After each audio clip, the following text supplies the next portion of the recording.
basketball analysis with over 70 years combined experience. The Bob, Ryan, and Jeff Goodman podcast is brought to you by Prize Picks. Okay, Gary Tanguay, Bob, Ryan here on CLNS Media. Brought to you by Prize Picks, the exclusive daily fantasy partner of the CLNS Media Network. Pick more, pick less with Prize Picks.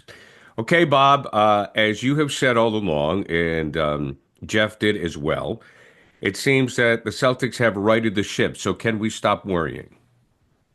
I think so. I think we have to acknowledge that they're in the arc of history. They're acting the way defending champs often act, and I think they've risen to the recent occasions very admirably against Cleveland and New York, and then Philadelphia as well, as we speak last night, and they'll be okay. I mean, I think we can get anybody that was on the ledge that can come off the ledge now. I think they've proven, and also, okay, I'll start with that, and then they're getting healthier. I think we acknowledge that something was definitely amiss with Jrue Holiday, and we hope that they will nurse him into the playoffs properly. And so, because everything's dependent on health, but that's true for everybody. So, fine. But boy, they've done a very good job with the Jrue Holiday situation, because I agree with you. Something's not right. I mean, the drop-off's too great, but I have no idea what was going on. No, they've kept that. We know he had a shoulder issue last year, and that he's certainly, his drop off was shot. He shot 42% in threes last year. He's down in the low 30s or 30. Right. Just get him right for the playoffs. Yeah, just get him right for the playoffs. And well, I have said, I never panic. I just want to see him do it, and and they are doing it. They're now playing. They're playing the way we like to see him play. Well, like I've told you before, I have taken on the role of Joe Fan here in my new life, and I just like to see good games. So when I sit down for a game, I want to see a good game. I don't want to see like a 2-point win over New Orleans. I want to see like a win over Philadelphia, period. So that's what we're seeing right now. Yeah. So that's good. Now, at the beginning of the year, Pritchard's name was mentioned in the six-man conversation. And I went, let's pump the brakes. I don't know if I can. I think I have to take my foot off the brake. He's the clear leader. I'm not saying it's a lock. It's not a guarantee, but he's the leader in that clubhouse. There can't be much doubt about that. And that's it. I mean, he's one of the most reliable off the bench scorers in the league. And it's and of course 8 threes against Philadelphia kind of highlights the situation. Right. But you're not. Let's face it. You're not surprised when that happens. You're just not. And he and what I like most is that he's much more than just a 3-point shooter. Oh, there's no doubt about that. Yeah. He is a dogged little defender, and he is a sneaky rebounder, and he's a basketball player. And I say he is a cross between Larry Siegfried and Eddie House. and I'm sticking with that. Bob, I have to tell you that we should go back and look at the video archives, because throughout the season, your description or your comparison has changed from Larry Siegfried and it was Larry Siegfried and Jerry Sichting. Yeah, that I think it was. Now it's Larry Siegfried and Eddie House because of the three. They ended that because Jerry Sichting was a 15-foot jump shooter. Correct. 17 maybe, and that was his range. He didn't. I didn't look up the numbers. I'll be curious. We'll find about exactly how infrequently he shot threes, but he wasn't a 3-point shooter. Eddie House was, and Eddie House gave us that. We had the one great year with us in Boston, and he was an off the bench, lightning bolt at times, and he was a 3-point shooter, and that's what, of course, Tatum Pritchard is. But the Siegfried part. But our younger audience doesn't have a frame of reference. I'll give you one that I thought about earlier in the year. If he was to this level that I'm about to give you, I would have been very pleased. And guess what? He's there, and that's T.J. O'Connell. Same size, same feistiness, right? And reliability. One of the more so he's now every bit as good as T.J. O'Connell, and he's even a more devastating shooter. I don't know if you've had a chance. You're not on the beat like you once were. I understand that. And I don't, I haven't seen it or heard about it, but there is a difference in Pritchard. This is not the same guy. Okay, he's Confidence, not. confidence, just simple confidence Do is. you think so? I mean, obviously during the offseason, he worked on the 3-point shot. I mean, this guy has put a ton of hours in the gym. There's no question. You don't get to shoot like that if you don't. Right, right, right. You don't fall out of a tree and shoot like that without. Yeah, no. I mean, he's put a lot. I just wonder, like, what was his goal? What was his workout routine? Because uh, he's a level above. Well, if you remember let's look at his career arc here. Uh, he had after a rookie year, he didn't get to play as much the next year. Right. And I think he's looking for playing time. He wants to earn his way into, I'm not an adjunct. I'm a key part of the puzzle, I think, kind of thing. We're guessing here, but that could be simple as that. He wanted to demonstrate. Well, he wanted to be traded. Oh, he wanted to be. Thank you. Yes. Yeah. Even someone he wanted to be traded. And, now he's an important part of this story. And I think he wanted to get to that level, and he has. He's reached that level. Okay, let's go to your hockey expertise. The NBA All-Star Weekend versus the NHL, which the NHL was held here in Boston. Well, of course, there's the hockey thing went far beyond anyone's expectation. The players embraced it. All those players embraced it. The whole win one for the country thing, it resonated with them. And I think in over and above that, in terms of Canada and USA, there is a rivalry, and Of course. is based on the fact that Canada, it's their game. They still feel it's their game. I don't care how many Czechs and Swedes and Finns and Russians come in, it's still we feel proprietary to this sport. And USA has been the little brother down, along the way, going, but the USA is getting better and better. I go back. Jeff, you're not Jeff. It's okay. I take it as a compliment. I go back to when I first came to Boston, 1964, and there was one American in the National Hockey League, Tommy Williams, who played for the Boston Bruins. And look where we are now.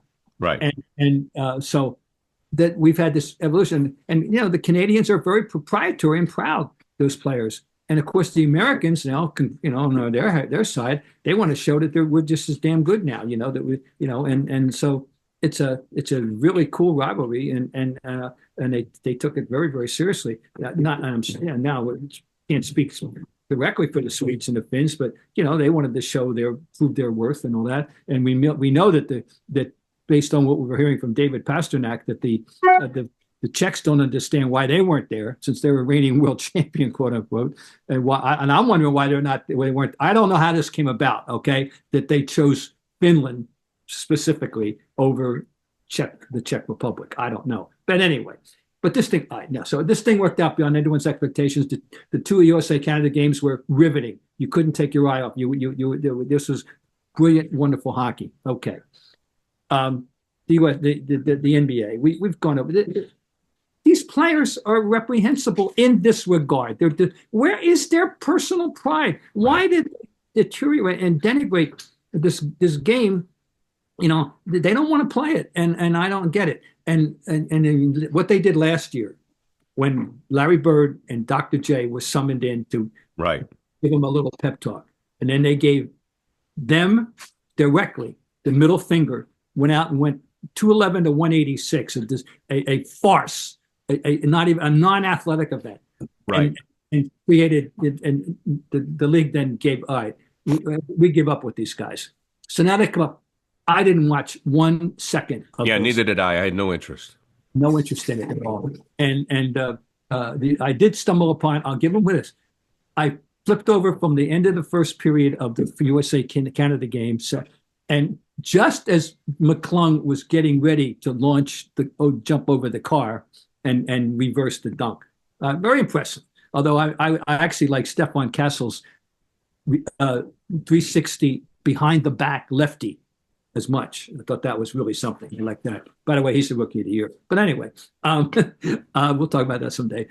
So anyway, I didn't watch anything else, and I'm not interested. They got a real problem on their hands. Apparently, all these players want to do is go socialize, and at Right. this All-Star weekend.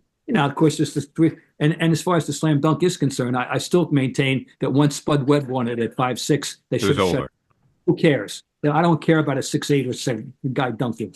And so what? Now McClung he kind of answers that though. He's sort of. I mean, how tall is he? I don't even know how tall he is, McClung. I don't know. I'm ballparking 6'4", something like that. Is he that big? Okay. All right. So and then the 3-point, okay, can be good and compelling, but anyway, the problem with the NBA right now, and it has bled over to the All-Star game.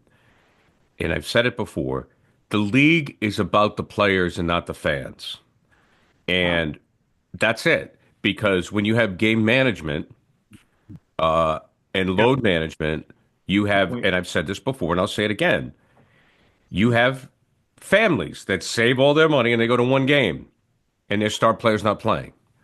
And it happens a lot. We're not talking about like a day off. Like when the Tanguay family drove down from Rumford, Maine, the road well, and went to Fenway Park, and we saw Reggie Jackson and the Oakland A's with Vita Blue pitching, and I was in the right field stands, and Reggie Smith was with the Red Sox then, and he had the day off. And I wanted to see Reggie Smith, but he took the day off.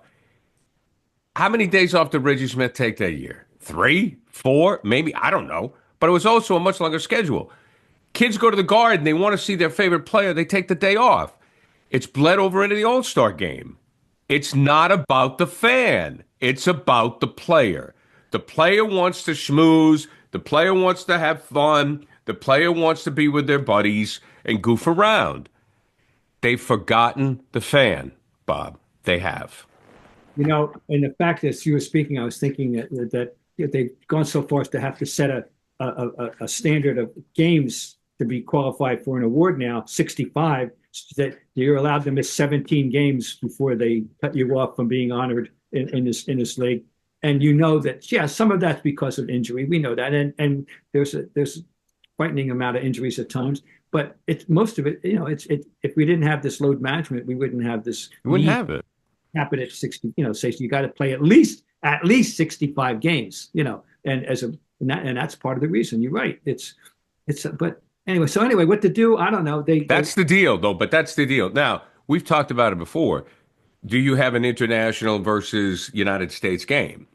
That's the only solution, but it does have. But they won't do it. And it has a flaw, which is that it would reduce the number of Americans who would have All-Star honor.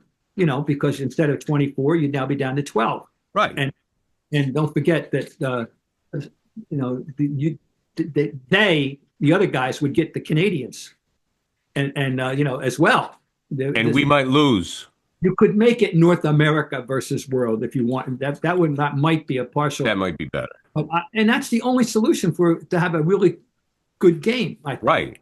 But this crop, I hate to keep saying it, but I remember, I go back to having covered All-Star games that were really legitimately well played and competitive, including overtimes. And at least 2 of them that I covered were overtimes. And they really wanted to win. And it was just a matter of, personal pride.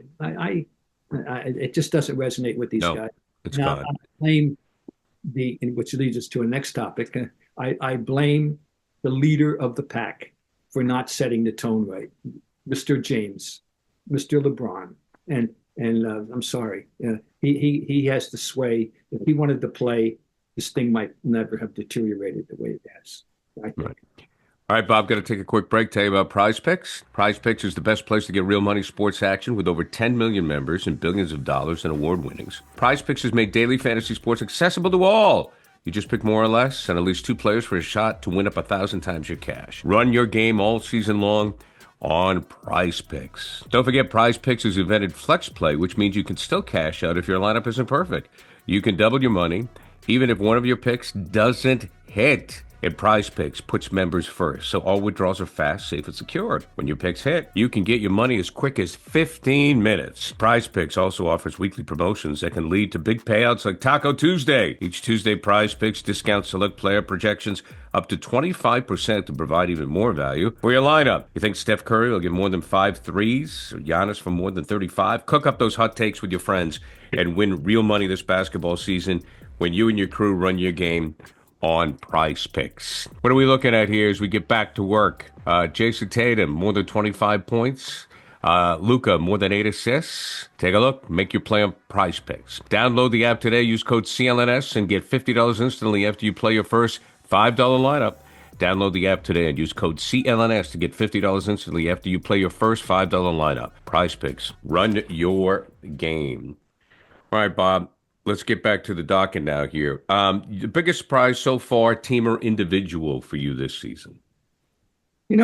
I proposed this as a topic, and then I'm stuck on the team thing pretty much. I mean, we knew Cleveland was going to be good, and maybe they were a little bit better than we thought. They're 45-10. They have a 6-game lead over the Celtics in the all-important loss column for the Eastern Conference #1 seed.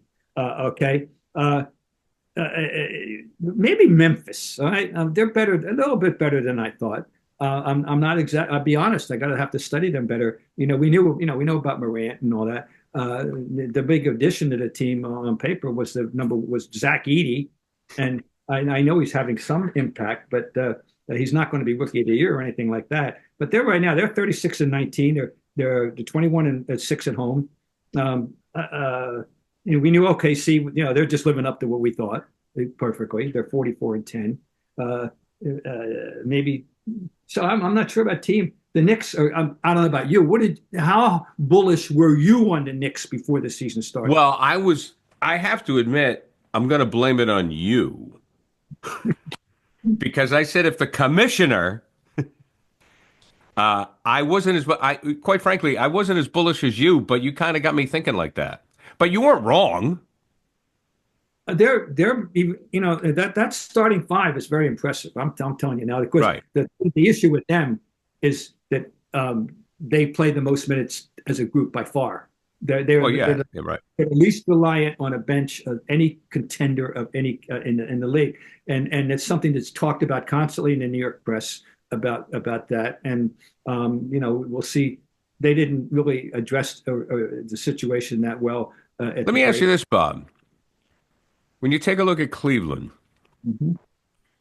is Cleveland so good, or is it the fact that when you take a look at that 6-game differential between Cleveland and the Celtics, is it the Celtics or is it Cleveland? I think it's Cleveland. I think that they're better. They really are legit. I think that backcourt, they can argue that it's as good as any backcourt in the league with Garland and Mitchell. The front court, the two big guys seem to complement each other, Mobley and Allen, and we all know our guy Jeff Goodman is very big on Mobley, and they made maybe the most significant Eastern Conference move for sure, and the break by getting DeAndre Hunter.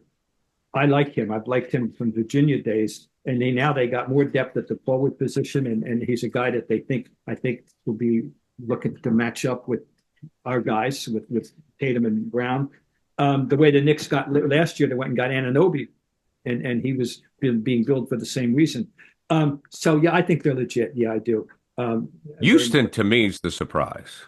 Yeah, well, Houston, I didn't see that coming. I didn't see that. They leveled off a little bit from where, but no question, we've felt their might, if you will, at times. Oh no, you're right. Houston is and they got everything. And of course, yes, definitely Houston. On the flip side, I don't know. Milwaukee stumbled, but a lot of that was injury. And Philly, of course, it's all about getting the people on the floor. Although last night was one of the rare times they had their 3 stars in the game, and it didn't. The Celtics just took charge of that game immediately. So I don't know. I'm a little. I'll give you an individual. Okay, I didn't really ever pay attention, and that was Austin Reeves. He's become a major factor in the Lakers, And one of the things that people are talking about, I'll give credit to Brian Windhorst, ESPN, for pointing this out, that one of the things that the Lakers need to do now that they picked up Doncic is don't overlook Reeves. Right. Well, then last night Reeves, he had a big game last night because LeBron went for 40. By the way, we have to acknowledge the king becoming, reminding us about he can still play this game. But Reeves has been a really good player for them this year, and that would be my personal surprise. I didn't have any concept of how good he could be at all. So I'll give him the individual award in my thing. It's one of the things that we've talked about, and I think are the ratings down this year? Yeah, apparently, yeah, they are. They right, are. we've discussed that. It's interesting. The ratings are down, but the attendance is fine. The people paying to get into the ballpark, if you will. Right. That's no problem, and the league is doing fine at the gate. But this is a cultural thing in America now. The viewing habits of a new generation. We were hearing about it. I just read up the other day about people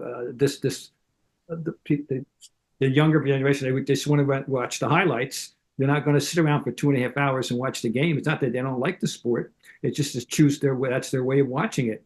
And apparently, and so okay, well that's it. That's it. You have to deal with that if you're the NBA. Yeah, the ratings are definitely down, but it doesn't mean people don't like. Now there is an issue about the product, and by the way, there's growing agitation about the 3-point dominance and how that affects people's interest in the game.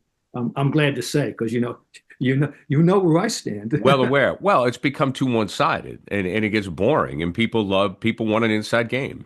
We had a game recently, which was with 93 attempts total, and there have been hundreds of games with 100 attempts, and I mean, please, now interesting. Who's joined my side? Who's the most vocal critic imaginable with a forum? Draymond Green is ripping the concept, and he plays along the guy who's most responsible for corrupting the youth of the world, not just America, with this, and that, who that is, Steph Curry is the most influential player of the 21st. Sure. There is everybody else is tied for second place. And in fact, I like to say, Bill Russell influenced defense, and Elgin Baylor it created individual offense, which, as we know it, which he did, but people have no concept of this, but he did, take my word for it. But nobody has had more effect on this sport individually in the history of the 75-year history of the league than Stephon Curry's effect on this game in America and in the world. He's a great ambassador on top. I'm not saying one negative thing about this. Is just a byproduct of who his 3-point expertise and his personality. But anyway, but the problem is there's only one of him. For his teammate to come out and denounce the game of the threes. I love it. Well, and there's only one there's only one Curry. The problem is half the league thinks they can shoot like him. Yeah, well, that's exactly right. And every little 8-year-old in America wants to be him. Sure. Let me just say this. The 3-point thing is unquestioned. He's the greatest effective 3-point shooter of all time. And by the way, he does a lot more. But he's a lot more than that. I love the way he goes to the basket. And he has, particularly with his left hand, he's very ambidextrous in that regard. I love the way he goes to the basket. And he will pass. He's not a point guard. I mean, this is all semantics, okay? It's not important. Yeah, I understand. He's not a point guard. A point guard was defined by the great Robert Joseph Cousy, and it's so simple. When you cross midcourt, are you thinking pass first or shoot first? And that the point and the true point guard is always thinking pass first. And if he can score as well, fine.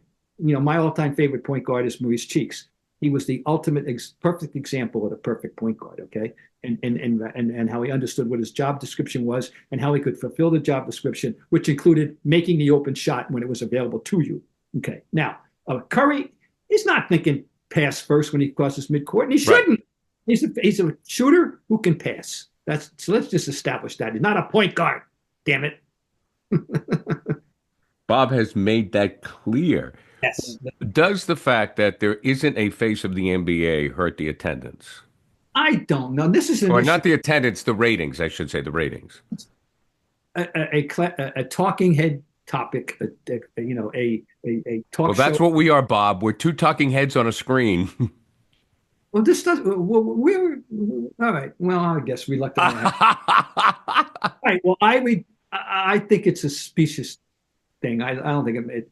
But insofar as it exists, yeah, LeBron apparently, and Curry, and all right, and the questions have arisen. And now here's a fair question: Is America, is the public ready to accept a non-American as the face of the league? Because we are on a run, and the run will continue this year. The most valuable player in 1920 and 2024, 25 in the National Basketball Association will be a person who was not born in America. Because even if it's not Jokic, guess who it is? Shea Gilgeous-Alexander, who, Right. by the way, is a Canadian. Okay, so it's going to continue. Well, I think it comes down to the player's personality. I don't think the nationality has anything to do with it. If you look at baseball, I mean, maybe Sammy Sosa, prior to, the whole steroid thing, and he was a very charming person. He's not American, and everybody knew who he was. So I think if you had a very engaging, I don't want to say flamboyant, engaging, someone who, Magic Johnson was the perfect ambassador for the league. If you had a Magic Johnson that was from Canada or from France, I think you'd be fine. I just don't think those particular players have that personality nor that desire to be the face of the league. All right, we know Jokic doesn't want it anyway. No, I'm not sure that Luka would want it, but I'll tell you. I don't think Luka wants it. I'll tell you though who could embrace it. Giannis, I think, and certainly Embiid. If that were the case, I think he's social media. I mean, but I think Giannis would be okay with it. But we know that. Well, I think that's. I think he's, and I don't know why. I don't know if it's because Milwaukee's kind of stumbled since they won the title. But you're right, he's very engaging. Yeah, and he's and enjoy him while you got him, folks. He's older than you think. But Well, I agree with that. I think he's greatly underappreciated. I think he has firmly entered into the take it for granted category that Yes, I agree. Because it's No, about and then of course I agree. Luka. This is an interesting thought that you had. I haven't heard the name in a while. What's going on with Marcus Smart? Wow, huh? He's been exiled to Washington because he's been hurt perennially regularly since he was sent to, we got rid of him, and now he was in. It's hard to believe he was the Defensive Player of the Year, and we thought of him right there. It was a trio. It was Tatum, Brown, and Smart. Well, you did, and he did. Yeah, he did. I know he did. He did. Apparently, he really did worm his way into the cover, right? He thought he was one of the three.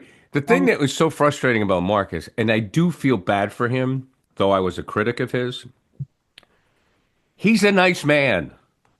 He's a nice guy. He is. His ego of his ability is a little inflated. He loved playing in Boston. He does what Jokic and Doncic doesn't do. He loves the fans. He's a perfect ambassador for the game. He's a sweet guy. He just kind of overestimated his abilities. Well, I was a big fan, and I stuck up for him, and I accepted the flaws. I said, "You take the whole package, folks." Yeah, you'd like it. He was a little too enamored of his own three-point shooting ability. Okay, we know that, and but he made plays that you couldn't believe. I still say, I used to say he led the league in intercepting alley-oop passes intended for 7-foot Greeks. Because he did that once. He intercepted an alley-oop intended for Giannis. Come on. Yeah, and I just love the plays he could make it where, not many guys make that type of defensive plays. I don't know if he's still making them or what's going on. All I know is he was hurt a lot. He was hurt a lot in Memphis, and now he's in Washington where nobody cares. Right now. If he had stayed in his lane and recognized what he does well, which is play defense, and at times would display the ability to distribute the basketball and realize he's not a three-point shooter. He would have been a folk hero like Trot Nixon, like Jason Varitek. I mean, I Grogan, all the O'Reilly, all those guys. We would have this discussion periodically, and we were still here, the three of us, about, well, last night he really acted like a point guard. He Right. every once in a while, 'cause it was labeled, it was always labeled, but he wasn't really a point guard at heart. But every once in a while, he'd have it. He'd have a little point guard religion, and he'd have he'd get 9 or 10 assists, And we'd be like, that's it, kid. That's it. we didn't see enough of that. What he could do. But you're right. I mean, his defense in the low post was amazing. So, you wish him, I wish him well, but he must feel, imagine, first of all, it had to have pained him to see the Celtics win the championship. Oh, yeah. I mean, it had to be ambivalent. I'm sure he's happy for his buddies, but I'm sure he was envious. I won't say jealous, envious. And that's, he had a right to be envious. And now, here they are, still at the top of the mountain at the moment, and he's playing for a team that is now well into its fourth consecutive decade of irrelevance. The Bullets/Wizards are, I said, their relevance ceased in the early 80s.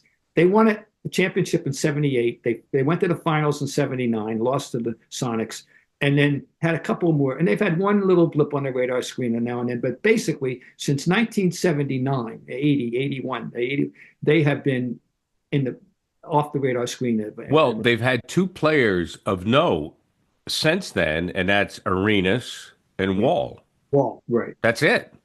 Yeah. That's it. I mean, Arenas and Wall. And Arenas got with that whole gun thing, and oh, God, that was a disaster. Well, I admire anybody that grew up in that area that somehow gained a feeling of, for the National Basketball Association. Because, boy, they haven't given you much to sink your teeth. Oh, it's brutal. To wrap things up, I want to point out on Tatum's stat line against Philadelphia. You know what I always look at with Tatum when I look at a box score? Tell me. Rebounds. Okay. Double-digit rebounds for Jayson Tatum in that game. Yep. We know he can score. He's going to score.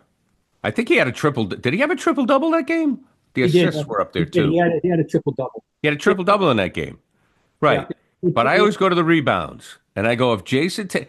Now, Jayson Tatum can still get 30 and get 10 rebounds, folks. It's not taken away from his game.